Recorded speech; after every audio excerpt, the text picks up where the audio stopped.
Peringati ke-30 tahun Kuda Tuli, Ben Hur sebut ini bukan ajang balas dendam tapi pengingat demokrasi. Dewan Pimpinan Daerah atau DPD Partai Demokrasi Indonesia Perjuangan atau PDIP Maluku memperingati 30 tahun peristiwa kerusuhan 27 Juli 1996 atau Kuda Tuli di Pattimura Park, Kota Ambon, Senin 27 Juli 2026.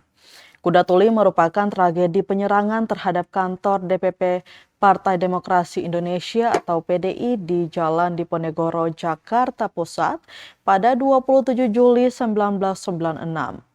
Peristiwa tersebut menewaskan 5 orang, melukai 149 orang, dan menyebabkan 23 orang hilang.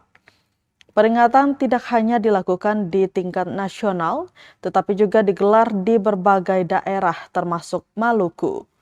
Di Ambon, kegiatan diisi dengan pembacaan puisi perjuangan, pementasan drama teatrikal oleh seniman Maluku, serta penyalaan 27 obor sebagai simbol semangat perjuangan dan penghormatan terhadap para korban. Ketua DPD PDIP Maluku, Ben Hur Watubun, mengatakan tragedi Kuda Tuli menjadi bukti kelam terampasnya kebebasan rakyat dan tercederanya nilai-nilai demokrasi. Menurutnya peringatan ini bukan untuk membangkitkan dendam, melainkan sebagai refleksi sejarah dan pengingat agar peristiwa serupa tidak terulang kembali.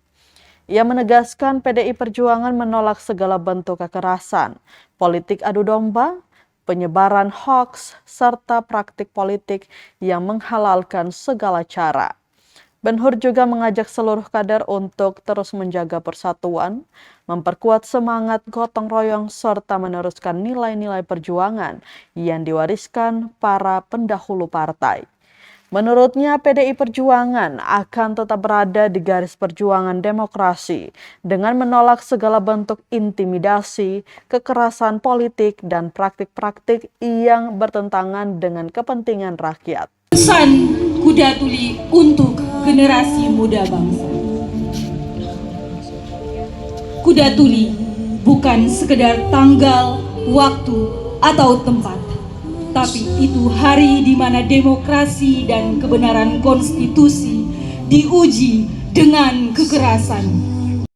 Kekuasaan boleh diambil, tapi idealisme kami tidak bisa digoyahkan kekejamanmu. Kuda Tuli itu ujian api perjuangan dan tak kunjung padam, dan terus bernyala-nyala menjadi kekuatan yang besar untuk rakyat dan bangsa Indonesia. Mari kita peringati peristiwa 27 Juli sebagai momentum bangkitnya reformasi. Merdeka! Merdeka!